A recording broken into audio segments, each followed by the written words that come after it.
everybody, it's Emily. I am the maker behind Trovely. This is mainly where I do the work. Here's the pink area where I do my videos.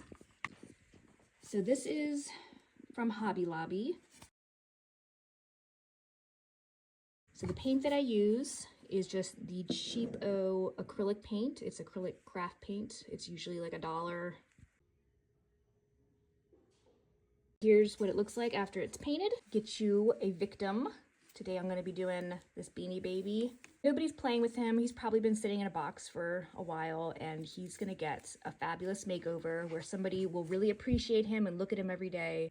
For this next part, I'm going to take you down here to my scrap bin. I've got all my trims, my fabrics. So I'm going to be getting out the trim for the sides. Bring him down here. I kind of like to look and see when I'm doing. Actually, I'm feeling this hot pink with the pink. All right, I'm back up here at the table and I'm gonna start gluing on my trim. And this I buy on AliExpress.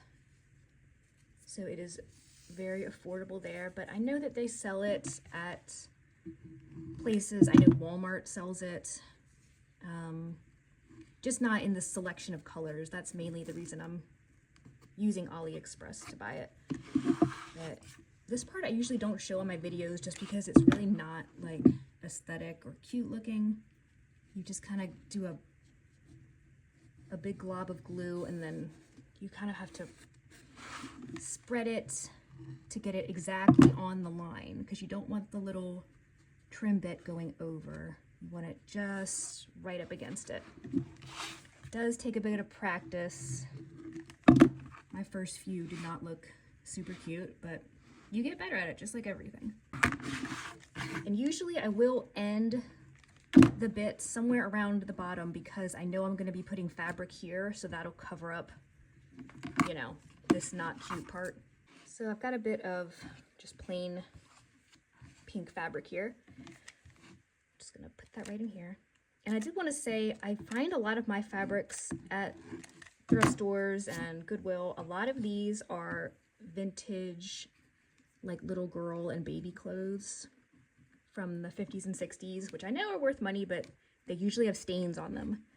And the stained ones especially, I grab those up, add them to my little scrap bin, kind of just making a base that I can put more decorations onto. It's almost like a sculpture with fabric, I feel like. You're just kind of, you're working on it. You're not going by a pattern, you're just kind of going by vibes.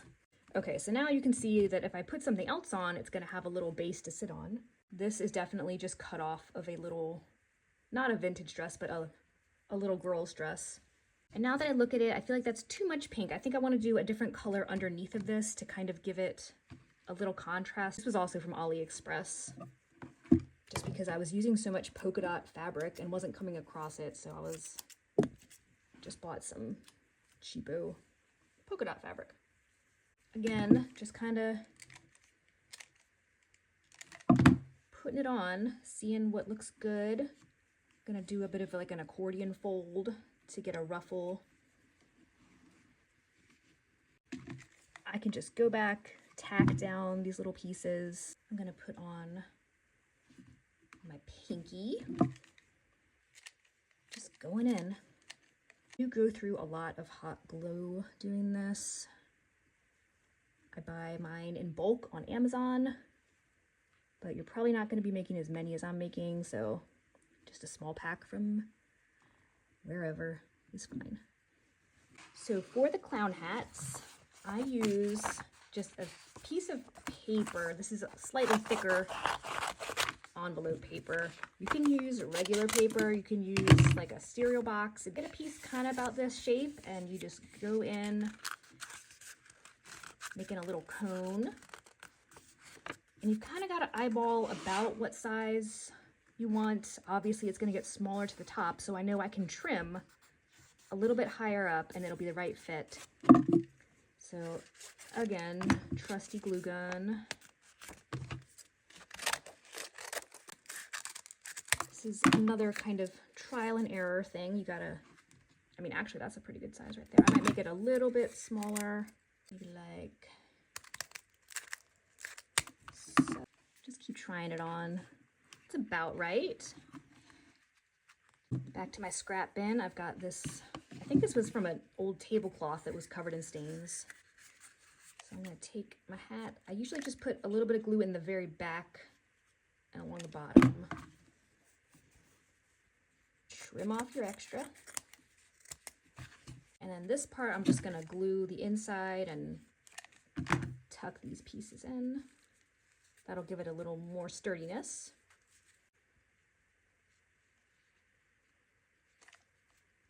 Another little hot glue gun tip. You just kind of rub it to spread it like that. Press it on, and this is another time when I'm gonna really try to make sure it's straight. Okay, now the really fun part is the decorative bits. Just where I keep all of mine. Pom-poms, sequins, little charms and beads and things.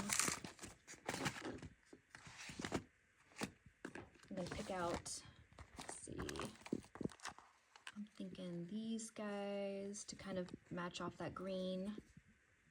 And maybe like a pink for the large one, or maybe white. Actually, I have these vintage ones. All right, I'm gonna add on this little bit of trim right here with my glue gun.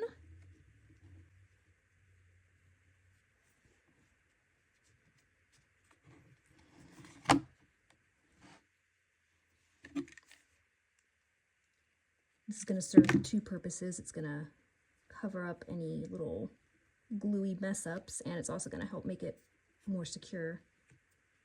Glue it on there. Now my three little guys I'm gonna put right here.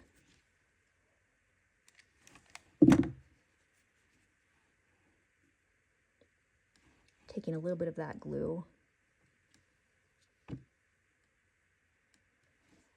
And I don't know, for some reason I always like these bunched together, not spread out evenly. I don't know. I think I might do another little bit of contrast right there, just to tie it all together.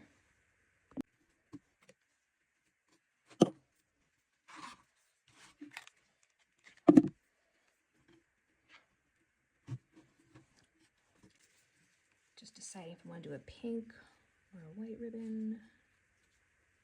Pink. Gotta go with pink. Now, I always have this blank area when I do a heart, so I like to add my little jewels. And this one I want to tie in the green. And I always like to do a little heart. That's just really sweet.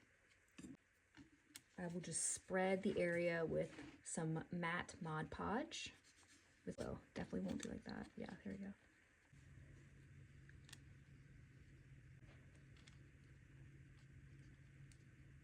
I did want to show the backs that I use. I bought this, I think it was like a pack of 50 of these off of Amazon. You just screw them into the back like that so you can hang it up.